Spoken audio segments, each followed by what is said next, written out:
दोस्तों सांस रोक देने वाले रोमांचक मुकाबले में आखिरी गेंद पर जीता दिल्ली कैपिटल, लेकिन गुजरात टाइटंस भी खूब लड़ा। नमस्कार दोस्तों, स्वागत है आपका एक बार फिर हमारे चैनल में। दोस्तों गुजरात टाइटंस और दिल्ली कैपिटल के बीच आईपीएल 2024 का आज बेहद ही रोमांचक मुकाबला खेला गया, जहां पर आखिरी ओवर में जीत के लिए 19 रनों की जरूरत थी गुजरात टाइटंस की टीम को, लेकिन दोस्तों फिर मुकेश कुमार ने शानदार ओवर डाला। तो हम आपको इस मुकाबले का पूरा हाईलाइट बताएंगे, लेकिन उससे पहले दोस्तों आप भी शानदार मुकाबले को देखकर खुश हैं तो इस वीडियो को लाइक जरूर कर दें और साथ ही साथ अभी तक चैनल को सब्सक्राइब नहीं किया तो चैनल को सब्सक्राइब कर लें। तो चलिए दोस्तों जानते हैं इस बेहद ही शानदार मुकाबले का पूरा हाईलाइट शुरुआत से ही। तो दोस्तों आज के मुकाबले में सिक्का उछला और गिरा शुभमन गिल के पक्ष में। उन्होंने टॉस जीतकर पहले गेंदबाजी का फैसला किया और दिल्ली कैपिटल की टीम को बल्लेबाजी के लिए आमंत्रित किया। पृथ्वी शॉ के साथ फ्रेजर मैकगर्क पारी की शुरुआत करने उतरे। तो दोस्तों पहली गेंद पर शानदार चौके के साथ बेहतरीन आगाज किया यहाँ पर पृथ्वी शॉ ने, जब उन्होंने अजमतुल्ला ओमरजाई गेंद को बाउंड्री लाइन के पार भेजा। तो इसके बाद दोस्तों पहले ही ओवर की चौथी गेंद पर भी एक और चौका यहाँ पर फ्रेजर मैकगर्क के बल्ले से behind the squad on side में देखने को मिला। इसके बाद दूसरा ओवर डालने आए वॉरियर की चौथी गेंद पर इस मुकाबले का पहला छक्का मैकगर्क के बल्ले से देखने को मिला, जब उन्होंने गेंद को बैकवर्ड स्क्वायर के ऊपर से 93 मीटर दूर स्टैंड में डिपॉजिट कर दिया। तो इसी ओवर की पांचवी गेंद पर भी उन्होंने सामने की तरफ गेंद को एक और शानदार चौके के लिए बाउंड्री लाइन के पार भेजकर शुरुआती 2 ओवरों में ही दिल्ली को शानदार शुरुआत दिला दी।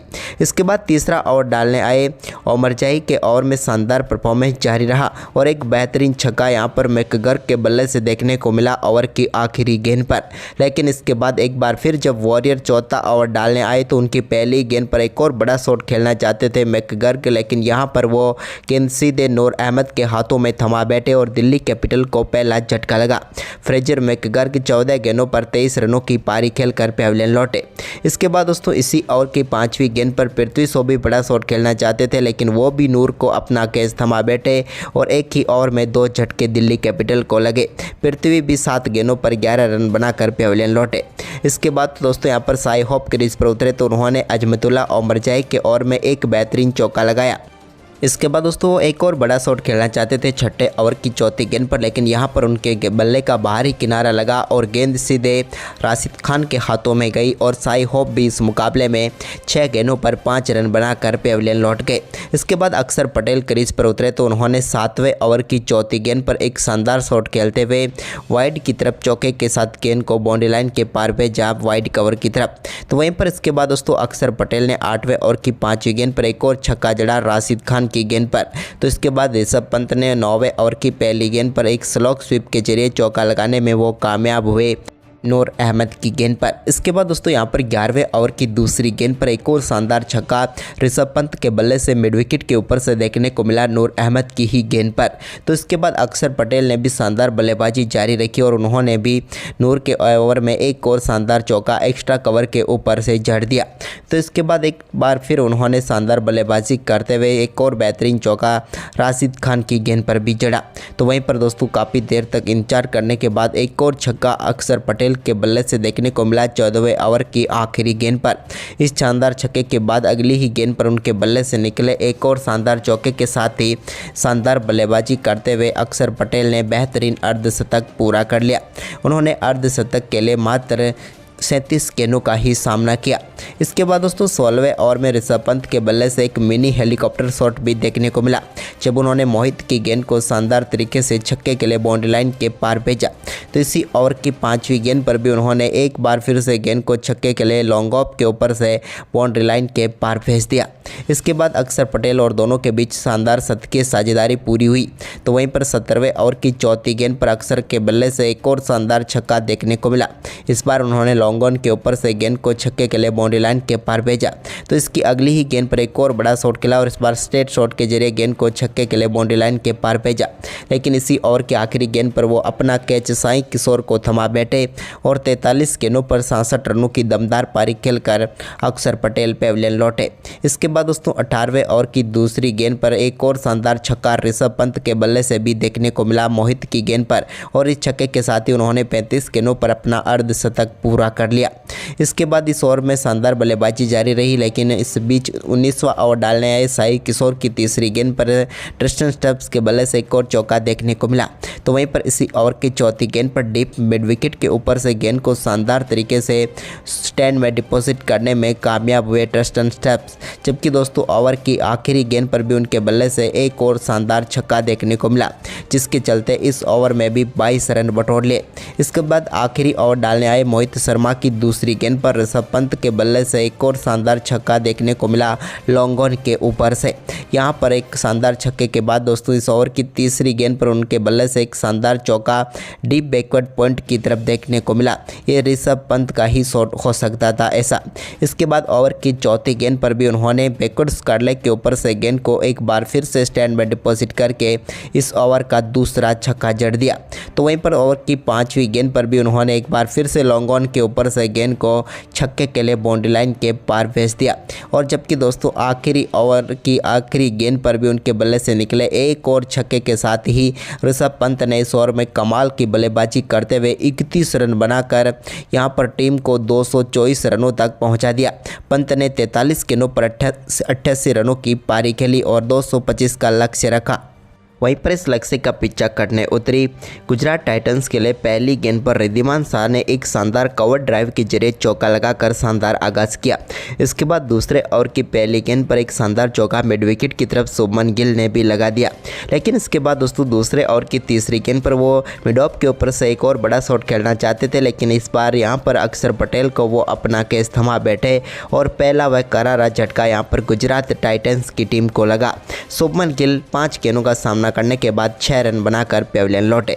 इसके बाद साई सुदर्शन क्रीज पर उतरे तो उन्होंने पहली ही गेंद पर थर्ड मैन के ऊपर से शानदार छक्का जड़कर अपनी पारी का शानदार आगाज कर दिया। इसके बाद दोस्तों रिद्धिमान शाह ने भी शानदार बल्लेबाजी करते हुए तीसरे ओवर में 2 बेहतरीन चौके खलील अहमद की गेंद पर जड़े। तो वहीं पर दोस्तों ओवर की आखिरी गेंद पर एक कमाल का शॉट खेलते हुए उन्होंने गेंद को 6 रनों के लिए बाउंड्री लाइन के पार भेज दिया। ये एक अद्भुत शॉट था उनके बल्ले से निकला हुआ। इसके बाद दोस्तों साई सुदर्शन ने चौथे ओवर में 2 बेहतरीन चौके जड़े। एक चौका उन्होंने थर्ड मैन की तरफ तो एक चौका उन्होंने कवर की तरफ जड़ दिया। तो वहीं पर इसके बाद दोनों बल्लेबाजों की शानदार परफॉर्मेंस जारी रहा।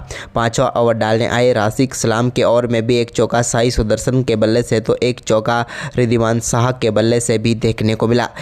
इसके बाद दोस्तों रिद्धिमान शाह ने 5वें ओवर की आखिरी गेंद पर भी मिड ऑफ के ऊपर से एक और शानदार चौका जड़ दिया।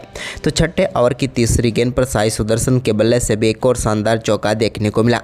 जबकि दोस्तों 8वां ओवर डालने आए कुलदीप यादव की दूसरी गेंद पर भी उन्होंने एक और शानदार चौका लगाया और 8 ओवर की समाप्ति तक टीम का स्कोर 80 रनों तक पहुँचा दिया। लेकिन इसके बाद दोस्तों यहाँ पर 10वें ओवर की चौथी गेंद पर कुलदीप यादव ने रिद्धिमान शाह को पेविलियन भेज दिया। यहाँ पर बेहतरीन कैच अक्षर पटेल ने पकड़ा और पेविलियन भेजा रिद्धिमान शाह को, जिन्होंने 25 गेंदों पर 39 रनों की पारी खेली। इसके बाद दोस्तों यहाँ पर अजमतुल्ला ओमर जाई भी 11वें ओवर की पहली गेंद पर बड़ा शॉट खेलना चाहते थे, लेकिन यहाँ पर फ्रेजर मैकगर के एक कमाल के कैच ने उनकी पारी को भी अंत कर दिया। वो 2 गेंदों पर सिर्फ 1 ही रन बना पाए। इसके बाद साई सुदर्शन के बल्ले से एक कमाल का छक्का देखने को मिला जब उन्होंने अक्षर पटेल की गेंद को शानदार तरीके से पिक किया और छक्के के लिए बाउंड्री लाइन के पार भेजा। इसके बाद यहां पर डेविड मिलर ने भी 12वें ओवर की पहली गेंद पर एक और शानदार चौका यहां पर कुलदीप यादव की गेंद पर जड़ दिया। लेकिन इसके बाद दोस्तों 13वें ओवर की चौथी गेंद पर एक और बड़ा शॉट साई सुदर्शन खेलना चाहते थे, लेकिन यहां पर शानदार कैच पकड़ा उनका अक्षर पटेल ने और राशिक सलाम ने एक और सफलता दिला दी दिल्ली को। सुदर्शन ने 39 गेंदों पर 65 रनों की शानदार पारी खेली। तो वहीं पर इसके बाद डेविड मिलर के बल्ले से शानदार चौके देखने को मिले जब उन्होंने 14वें ओवर की 5वीं गेंद पर शानदार तरीके से गेंद को बाउंड्री लाइन के पार भेजा। तो इसी ओवर की आखिरी गेंद पर भी उनके बल्ले से एक और शानदार चौका देखने को मिला। लेकिन इसके बाद दूसरे छोर से उम्मीद थी अच्छे साथ की, लेकिन इसी बीच 15वें ओवर की पहली गेंद पर राशिक सलाम ने शाहरुख खान को भी पेविलियन भेज दिया। विकेट कीपर ऋषभ पंत के हाथों कैच कराकर शाहरुख खान ने 5 गेंदों का सामना किया और सिर्फ 8 रन बनाकर चलते बने। इसके बाद यहां पर राहुल तेवतिया भी ज़्यादा देर तक टिक नहीं पाए और 16वें ओवर की आखिरी गेंद पर वो भी अपना कैच ऋषभ पंत को ही थमा बैठे और कुलदीप यादव ने उनको भी पेविलियन भेज दिया और महत्वपूर्ण सफलता दिला दी यहां पर दिल्ली कैपिटल को। अब आखिरी 4 ओवर में जीत के लिए 73 रनों की जरूरत थी गुजरात टाइटंस को। वहीं पर इसके बाद दोस्तों 17वां ओवर डालने आए एंड्रिक नोर्किया की पहली गेंद पर मिड विकेट की तरफ मिलर का चौका देखने को मिला। तो दूसरी गेंद पर उन्होंने कमाल का शॉट खेलते हुए गेंद को 6 रनों के लिए एक्स्ट्रा कवर के ऊपर से बाउंड्री लाइन के पार भेजा। तो तीसरी गेंद पर उन्होंने स्ट्रेट शॉट खेला और गेंद को एक बार फिर से छक्के के लिए बाउंड्री लाइन के पार भेज दिया। जबकि दोस्तों ओवर की 5वीं गेंद पर भी मिलर के बल्ले से एक और कमाल का शॉट देखने को मिला और इस बार गेंद को डीप स्क्वायर लेग के ऊपर से छक्के के लिए बाउंड्री लाइन के पार भेज दिया। जबकि आखिरी गेंद पर 2 रनों के साथ ही उन्होंने शानदार बल्लेबाजी करते हुए अपना अर्धशतक पूरा कर लिया और इस ओवर में 24 रन बटोर लिए। लेकिन दोस्तों अर्धशतक के बाद यहां पर 18वें ओवर की तीसरी गेंद पर मुकेश कुमार ने डेविड मिलर को पेविलियन भेज दिया और बड़ा झटका लगा। लेकिन इसके बाद दोस्तों राशिद सलाम की 19वें ओवर की चौथी गेंद पर साई किशोर के बल्ले से एक शानदार छक्का देखने को मिला। तो वहीं पर इसकी अगली ही गेंद पर उनके बल्ले से एक और शानदार छक्का देखने को मिला। बैक टू बैक 2 छक्कों के बाद अब 7 गेंदों पर 19 रनों की जरूरत थी गुजरात टाइटंस को ये मुकाबला जीतने के लिए, यानी कि मुकाबला हाथ में आता हुआ नजर आ रहा था। तभी राशिद सलाम ने आखिरी गेंद यॉर्कर डाली जिस पर बोल्ड हो गए साई किशोर, जिन्होंने 6 गेंदों पर 13 रन जरूर बनाए, लेकिन यहाँ पर वो बोल्ड होकर पेविलियन लौटे, जिसके चलते अब आखिरी ओवर में 19 रनों की जरूरत थी मुकाबला जीतने के लिए। गेंद थी मुकेश कुमार के हाथ में। तो दोस्तों पहली गेंद पर मिनी हेलीकॉप्टर शॉट देखने को मिला राशिद खान के बल्ले से और उन्होंने गेंद को बाउंड्री लाइन के पार भेजकर पहली गेंद पर चौका बटोर लिया। इसके बाद दूसरी गेंद पर भी उनके बल्ले से एक्स्ट्रा कवर के ऊपर से एक और शानदार शॉट देखने को मिला और 2 गेंदों पर 2 चौके उन्होंने जड़ दिए, जिसके चलते अब बची हुई 4 गेंदों पर 11 रनों की जरूरत थी। लेकिन तभी दोस्तों यहां पर तीसरी व चौथी गेंद पर कोई रन नहीं बना।